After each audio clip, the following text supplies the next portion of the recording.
Hello guys, मैं BP Singh विद्या coaching के इस यूट्यूब चैनल पर आपका स्वागत करता हूं। आज हम एक नया टॉपिक स्टार्ट कर रहे हैं। यह टॉपिक है नरेशन, स्पीच। यह एक ऐसा टॉपिक है जो 9, 10th, 11th, 12th के स्टूडेंट के लिए, साथ ही सभी प्रकार के कॉम्पिटिटिव एग्ज़ाम्स, चाहे वो बैंक के हो, चाहे एसएससी हो, चाहे कोई भी एग्ज़ाम हो जिसमें इंग्लिश के क्वेश्चन होते हैं, वहाँ पे नरेशन के भी एक आध क्वेश्चन ज़रूर होते हैं। तो आज हम लोग जो टॉपिक शुरू कर रहे हैं वह है नरेशन, स्पीच। यूपी बोर्ड में 9, 10th, 11th, 12th में ये 2 नंबर का होता है। एक सेंटेंस दिया रहता है, डायरेक्ट में उसको इनडायरेक्ट में करना पड़ता है। 11th, 12th में कभी कभी इनडायरेक्ट दे दिया जाता है और उसको डायरेक्ट भी चेंज करना होता है। तो आज हम लोग स्टार्ट करते हैं नरेशन। तो नरेशन या स्पीच की बात करें,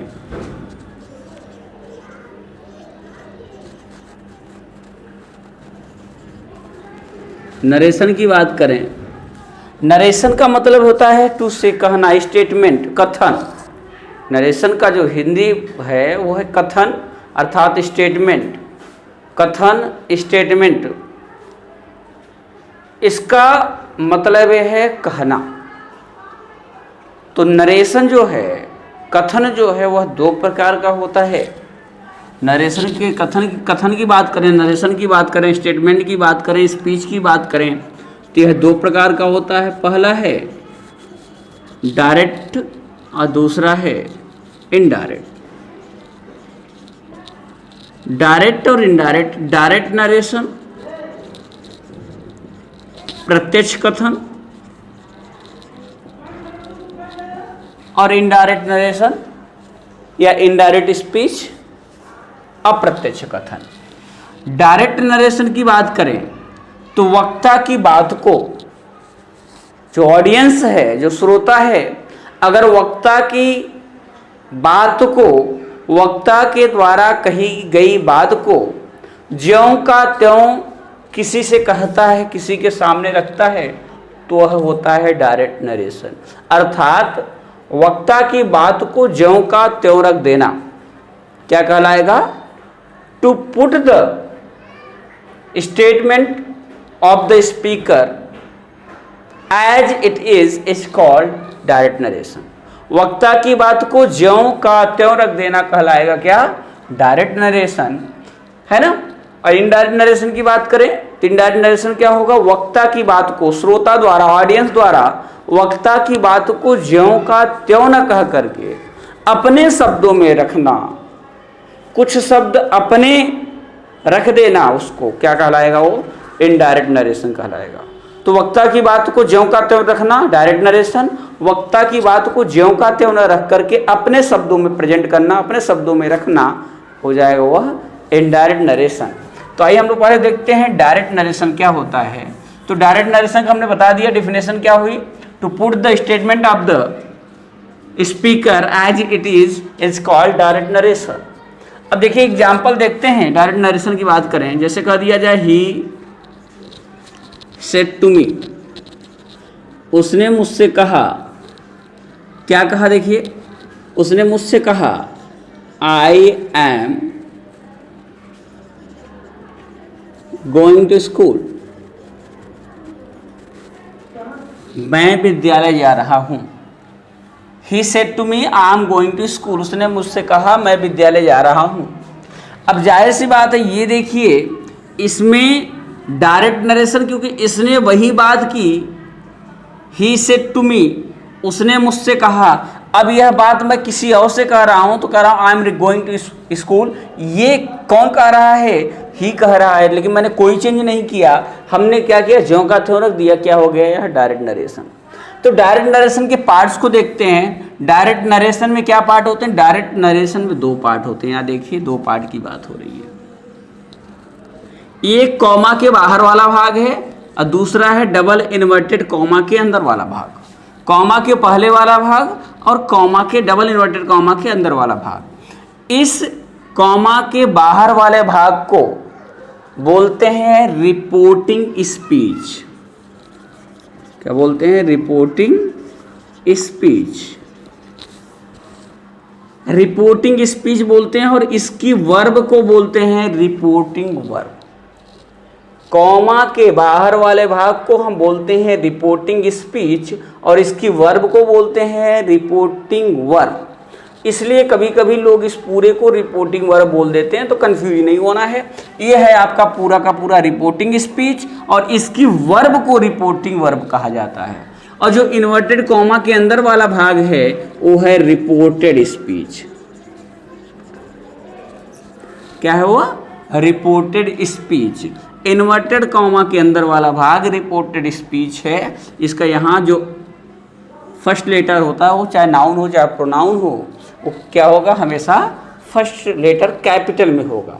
तो ये क्या है, डायरेक्ट नरेशन है, हुआ डायरेक्ट नरेशन का part. Reporting speech, reported speech. Reporting speech की वर्ब को रिपोर्टिंग वर्ब और रिपोर्टेड स्पीच की वर्ब को verb of the reported speech कहा जाता है ना, verb of the reported speech. तो रिपोर्टिंग स्पीच और रिपोर्टेड स्पीच हो गया। ये रहा डायरेक्ट नरेशन का पार्ट। अब आते हैं इनडायरेक्ट नरेशन की बात करें तो डेफिनेशन हो गई। जब इनडायरेक्ट में जाता है, अगर इसी को हम इनडायरेक्ट में करेंगे,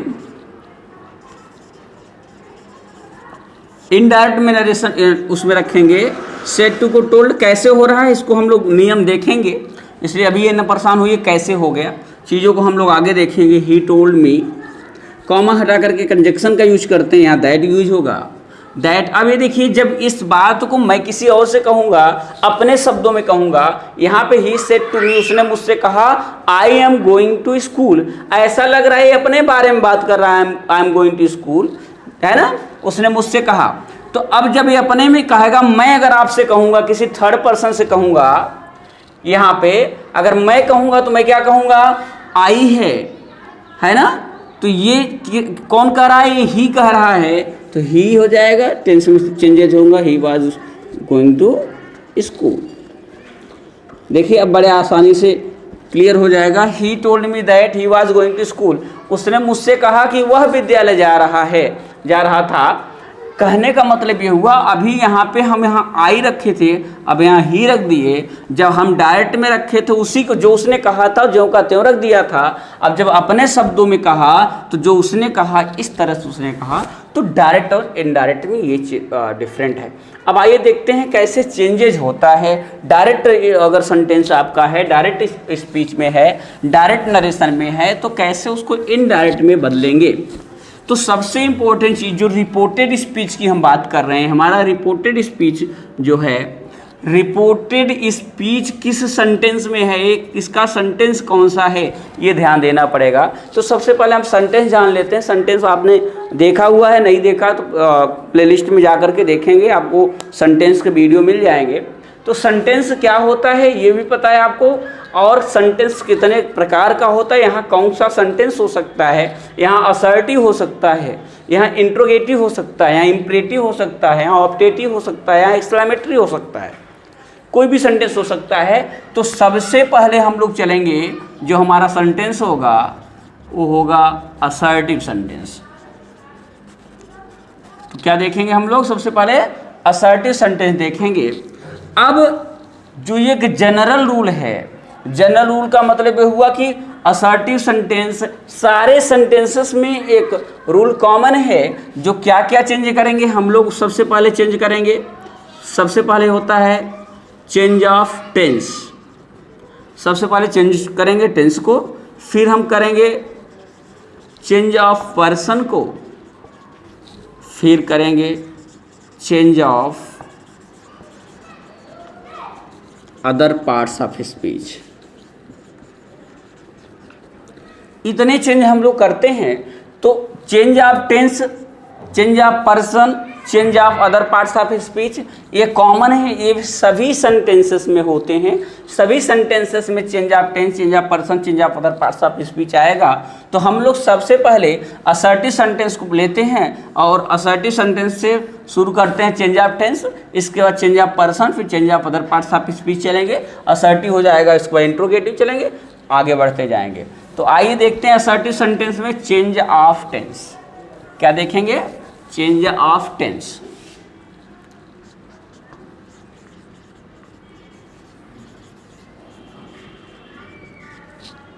चेंज ऑफ टेंस देखेंगे, क्योंकि हम लोग असर्टिव सेंटेंस देख रहे हैं। तो सबसे पहला रूल जो होता है, रूल नंबर फर्स्ट की बात करें तो अभी आपने देखा कि आपकी रिपोर्टिंग स्पीच है, और रिपोर्टिंग स्पीच और रिपोर्टेड स्पीच। तो हम लोग स्टार्ट करेंगे रिपोर्टिंग स्पीच से चेंज करना। तो देखिए, अगर रिपोर्टिंग वर्ब, हम बात करते हैं किसकी? यदि रिपोर्टिंग वर्ब, यदि रिपोर्टिंग वर्ब सेज टू आए, क्या है? सेज टू हो, तो इसको हम बदल देंगे टेल्स में। किस में बदलेंगे? टेल्स में। यदि से टू आएगा तो टेल में, है ना? सेज टू को टेल्स में, से टू को टेल में। टू का मतलब इसके बाद कोई ऑब्जेक्ट आएगा, टू नहीं होगा तो ऑब्जेक्ट नहीं होगा। और अगर सेड टू आ जाएगा, क्या आ जाएगा? Said to. सेड टू को क्या करेंगे हम? टोल्ड में बदलेंगे। सेज टू को टेल्स में, सेड टू को टेल में, सेड टू को टोल्ड में चेंज कर देंगे। और अगर सिर्फ से है तो सेज है तो सेज ही रहेगा, अगर से है तो से ही रहेगा, और अगर सेड है तो सेड ही रहेगा। मीन्स इसके बाद कोई ऑब्जेक्ट नहीं है। अगर टू नहीं तो ऑब्जेक्ट नहीं है। तो रिपोर्टिंग वर्ब, रिपोर्टिंग स्पीच की वर्ब अगर सेज टू है तो उसको हम टेल्स में बदलेंगे। कब? जब हम डायरेक्ट से इनडायरेक्ट में चेंज करेंगे तब। से टू को टेल में, से टू को टोल्ड में, सेज को सेज ही रहने देंगे। से है तो से रहेगा, से है तो सेड रहेगा। ये तो पहली बात हो गई। दूसरी बात माइंड में रखिए, हम लोग असर्टिव सेंटेंस पढ़ रहे हैं तो कंजक्शन, कॉमा को हटाकर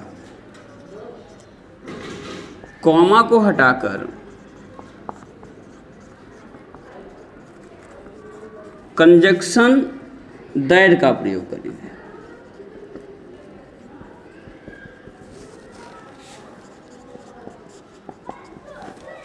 कंजक्शन दैट का प्रयोग करेंगे, कॉमा को हटा देंगे और उसकी जगह हम कंजक्शन दैट का प्रयोग करेंगे। ये बात हुई। और एक बात ध्यान रखिए कि रिपोर्टिंग स्पीच का टेंस कभी नहीं बदलेगा। टेंस वही रहेगा, बस वर्ब में चेंजेज आएंगे, टेंस में बदलाव नहीं होगा।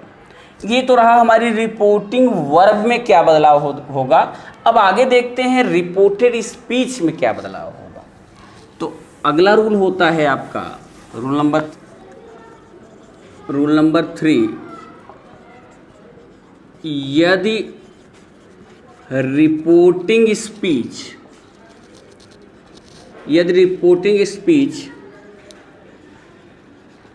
प्रेजेंट या फ्यूचर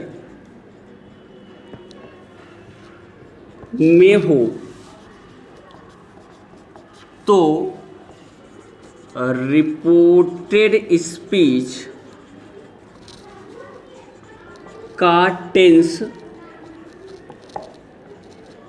नहीं बदलता है।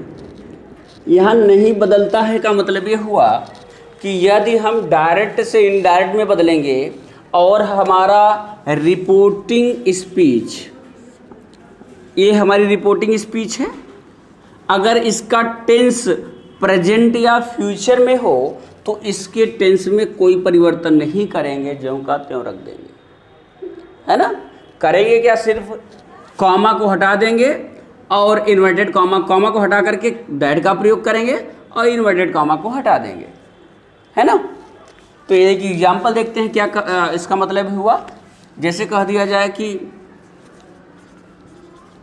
हरी says to me, Hari says to me, Hari मुझसे कहता है, क्या कहता है? Ravi plays football. अब यहाँ पे देखिए, हरी सेज टू मी, हरी मुझसे कहता है, Ravi plays football, Ravi football खेलता है। अब यहाँ पे हरी सेज टू मी, अब देखिए ये आपकी रिपोर्टिंग स्पीच है और ये आपका रिपोर्टेड स्पीच है। हमने कहा यदि ये प्रेजेंट या फ्यूचर में होगा तो इसके टेंस में परिवर्तन नहीं होगा। ये आपका डायरेक्ट था। अब अगर हम इसको इनडायरेक्ट में चेंज करेंगे तो क्या हो जाएगा, हरी। अभी हमने बताया था सेज टू आएगा तो टेल्स करेंगे, हरी टेल्स मी, कॉमा को हटाकर दैट का यूज करेंगे, इन्वर्टेड कॉमा हट जाएगा, रवि को ज्यों का त्यों रखेंगे। अब इसका टेंस नहीं बदलेगा, मतलब ज्यों का त्यों रहेगा, प्लेस फुटबॉल। ये आपका डायरेक्ट था, ये हो गया इनडायरेक्ट। कुछ नहीं किया, सेज टू था टेल्स में बदल दिया, कॉमा को हटाकर कंजक्शन दैट का यूज किया। क्योंकि ये प्रेजेंट में था इसलिए इसके टेंस में कोई परिवर्तन नहीं होगा, चाहे ये जिस भी टेंस में हो, चाहे किसी भी टेंस में होगा। अगर ये प्रेजेंट और फ्यूचर में हो तो इसके टेंस में कोई चेंज नहीं होगा। एक एग्जाम्पल और देखते हैं, जैसे कह दिया जाए कि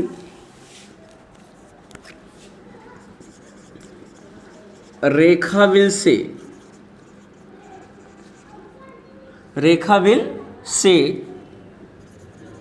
टू यू,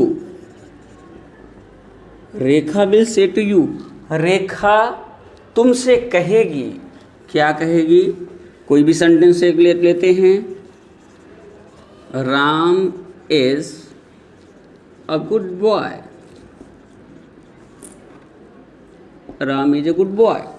अब यहाँ पे देखिए ये आपकी क्या है, रिपोर्टिंग स्पीच है, ये आपका रिपोर्टेड स्पीच है।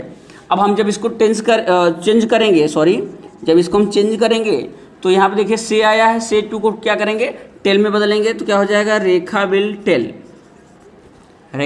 टेल यू, कंजक्शन हटाकर दैट का यूज करेंगे, Ram.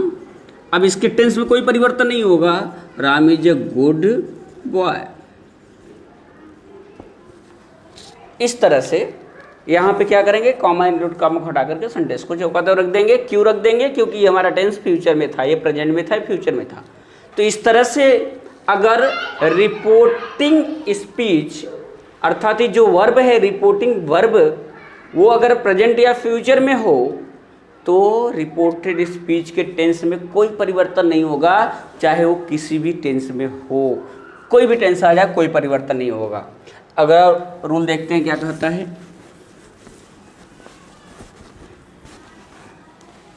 Rule number 4,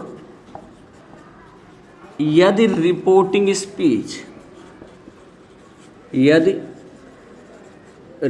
speech past tense में हो तो इनडायरेक्ट में बदलते समय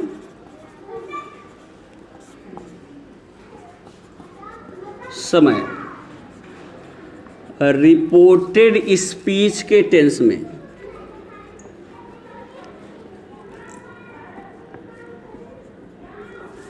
निम्न परिवर्तन होता है।